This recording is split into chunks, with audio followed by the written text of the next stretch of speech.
No one knows who I am.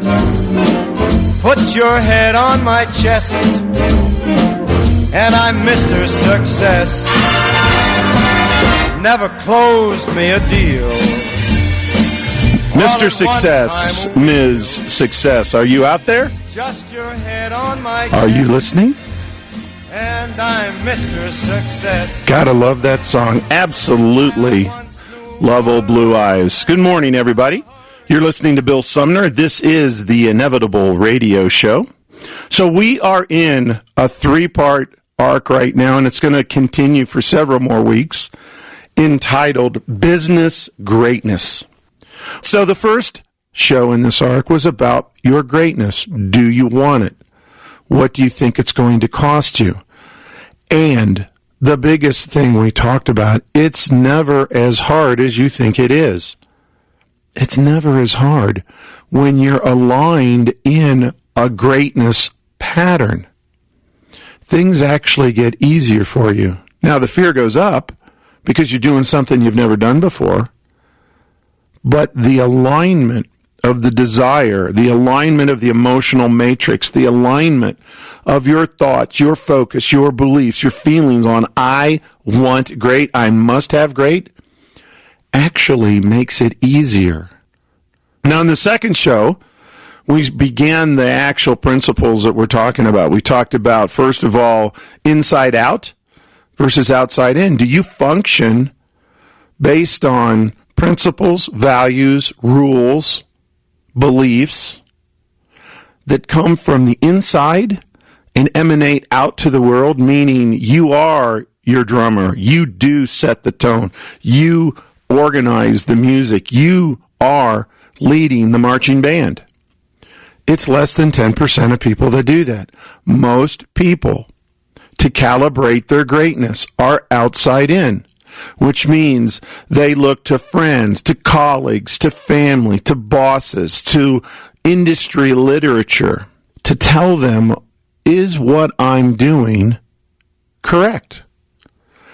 Now, to the extent that even an inside-out person looks at data points to triangulate or calculate or assess where they are and how things are working, the very critical difference in an inside-out person is when the data points disagree with what they believe to be correct and true, they don't stop.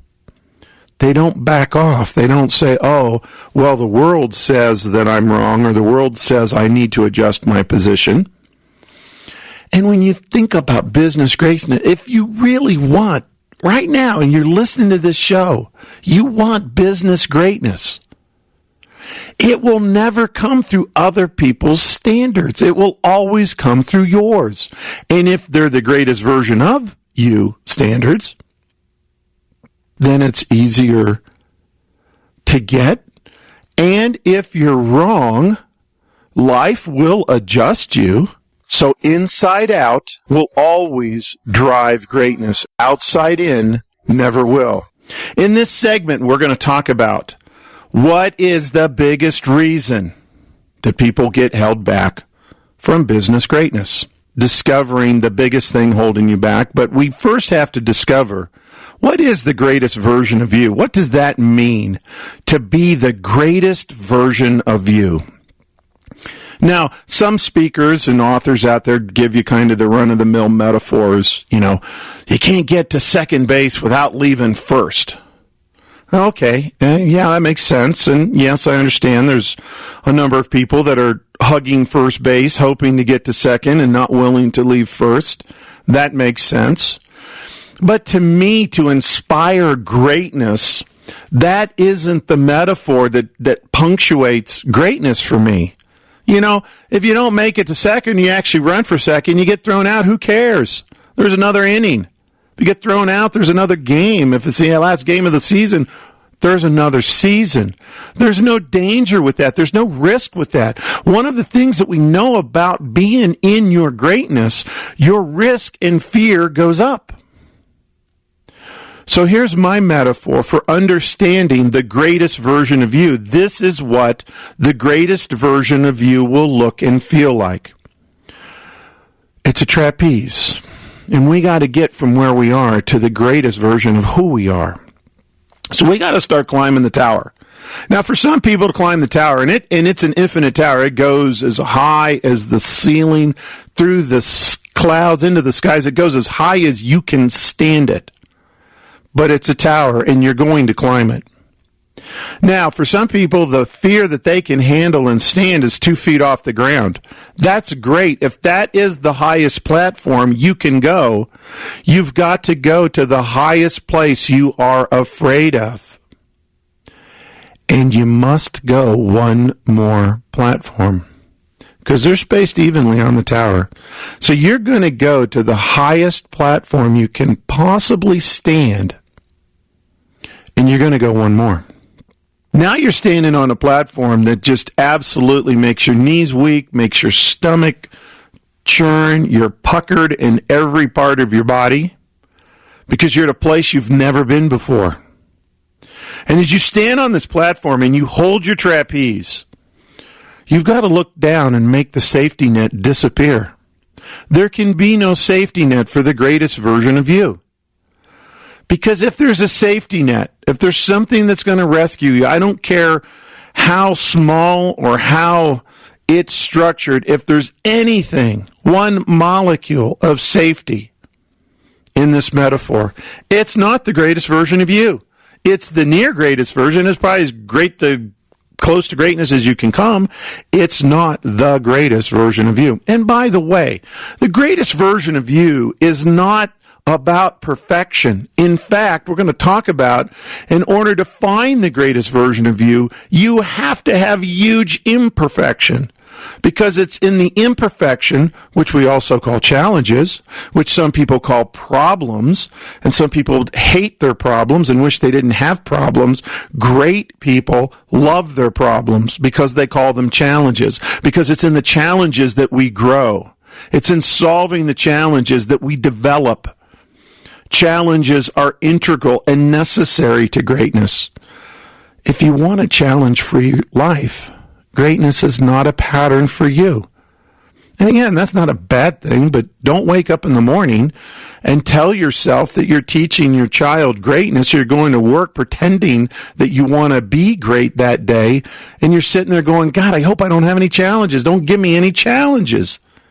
That will not be great. So you've climbed the tower, you've gone to the platform, you've gone one more to a platform you've never been, and you're terrified, and the safety net just disappeared. Now, as you grab your trapeze and you're looking out on the other side of the abyss, across the void that you're going to cross, there's the catcher over there, the big catcher, big burly guy, big bulging muscles. And he's upside down and he's swinging and he's encouraging you. You got to make him disappear too. There can't be a catcher over there to catch you.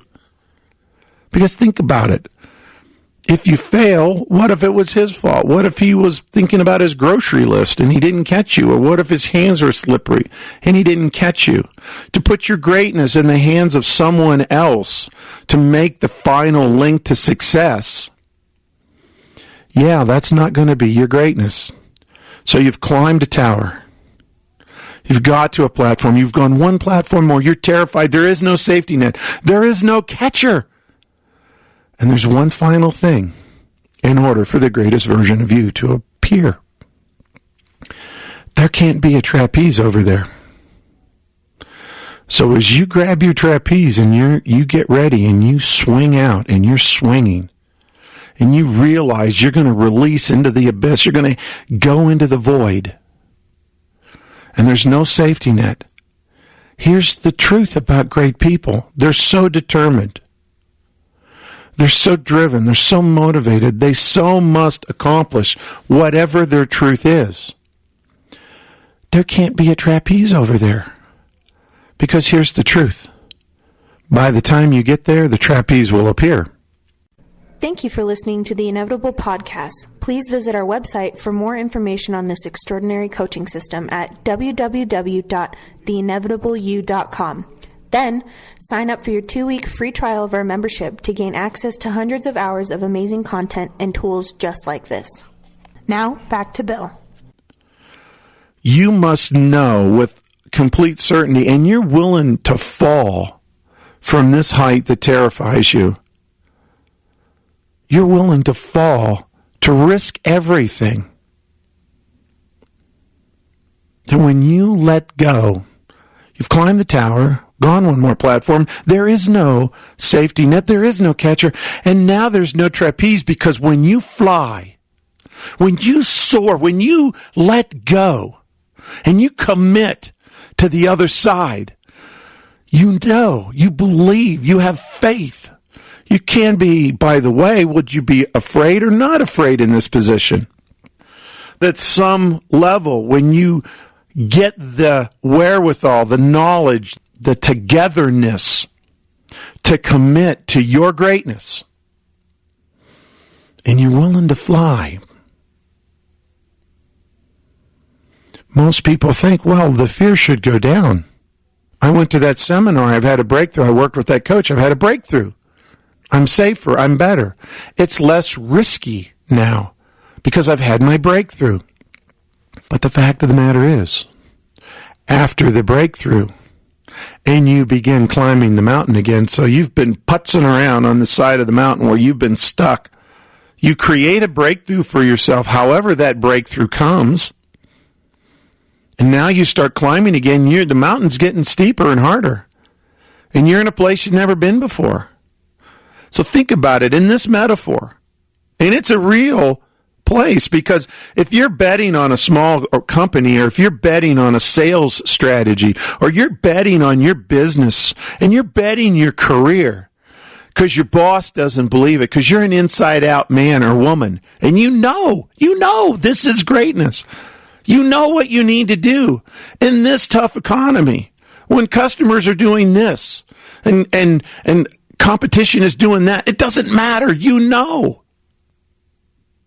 And as you climb that tower of life, and you poise on that one plus platform that you've never been on before, and you see the net disappear and the catcher disappear and the trapeze disappear that you're soaring towards, you're going to fly anyway because you know you're right. And you would rather fall and suffer the consequences than to live a life that you didn't soar. And that is the single biggest reason why most people avoid their greatness. Because it scares the living crap out of them. And you got to do it anyway. You've got to put yourself in such a position because you know it's right. And you're leading the herd. You're not in the herd, and you're not following the herd. And you're not looking around at the herd going, am I right? Is this okay? Am I doing this right? Oh, what's wrong with me? I don't feel like this is right. I don't want to live with this fear. I can't stand this risk. And so you dial it back a little bit to a level that you can stand. And when you dial anything back on your greatness, you're now the greater version of you. You've lost the greatness. And again, here's the truth. When you are in such a powerful place that you're willing to risk everything, even if you fall, even if your business fails, it will be the single greatest lesson you can teach yourself right now in this business model, in this marketing idea, in running this company. And you have to be the leader because you have to inspire your unit to follow you. And if you're a parent, you have to be this parent to inspire your children to soar, to fly with all their fear and all their uncertainty and all the risk attached. Because when you land, if you fall, it's going to hurt. But you're going to get the greatest lesson so that when you climb the tower again, now that platform that you want one plus isn't so scary. So let me make this real for you. 1996, I was heading to a telecom convention. I'm flying out at 6 a.m. And I'm the type of person that when I fly, there's like this big cone that lowers around me and it's written on my head, buzz off. Because I like my space and I do my work and it's great quiet time for me. And so I'm not real friendly and I'm not very overt when I travel. And standing behind me in line, I'm kind of looking around. There's this very attractive, perky blonde standing behind me with this, 1,000,000 megawatt smile on her face. And I'm like, ooh, God, that's too bright this time of the morning. Skip my boarding pass. I'm sitting in the boarding area. A couple of times I make eye contact with just the most incredible smile. I get on the plane and I hear this voice behind me go, move it, buddy. I got the window seat. And so when I look around and give up the window seat, it's her. She's sitting next to me.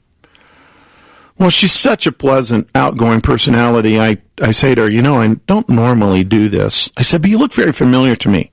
Are you going to the telecom convention? And she kind of chuckles. She goes, well, no, but you might have seen me on TV. I go, really? Are you famous? And she goes, well, sort of. I go, why? She says, well, I have won an Olympic gold medal. I go, really? And what'd you win? She said, I'm a downhill ski racer. And it clicked. It's Peekaboo Street. I'm sitting next to Peekaboo Street. What a magical, magical woman. I had the most captivating ride. Lots of stories to tell. She is the real deal. But what was really interesting that makes this about the greatest version of you is that this is 96, and she was very focused on getting people to wear helmets, when kids, particularly when they skied. Because if you remember back in the mid-90s, helmets were coming out, and they were like for dorks and nerds and dweebs were the only people that wore helmets. That was only for losers. And her point was very simple. It was this. If you want to be a champion, do you think the point of your day is going to be falling or not falling? Do you think the point of your day would be about falling or not falling? And how many people, when they get done at the end of the day, go, oh man, I had a great day. I didn't fall. I skied great today. I didn't fall. Her point was to be a champion. The point of the day has got to be about not only falling, but it's got to be falling at the absolute fastest speed that your tips or your board can provide. Because when you're at the fastest speed you can possibly generate and you fall, that's where you're going to encounter the matrix and the zone of greatness. Because picture her when she came over that hilltop in Nagano, and she's like a sideways cross transfigured in the sky doing, God, I don't know, 90, 100 miles an hour, 100 feet off the ground. The only way she landed that to win her gold medal was because she had done that in practice day after day after day after day and had fallen. And had fallen and had fallen and had hurt herself and had busted herself up and had fallen so that she could ski at that speed and hold her edge. Think of the business careers out there of people that are so incredibly focused on not falling. So when we think about the greatest version of you and where your edge is and happen to ski over your edge, sell over your edge, project manage over your edge, you would expect to fall. And if you're a leader leading a business unit, if you're in a family leading your family, and you don't want to fall, and you're teaching your children not to fall, you're not teaching greatness. You have to inspire falling, the joy of falling, the laughter of falling, and tell people and live the truth that we'll patch you up. Yeah, it's going to hurt, but if you're going to be great, the greatest version of you, when you soar across that abyss with nothing to catch you and nothing to make you safe and nothing but the yawning maw of the abyss to swallow you, you do it because you're committed to your greatness. Take the risk. Take the risk. Make the leap.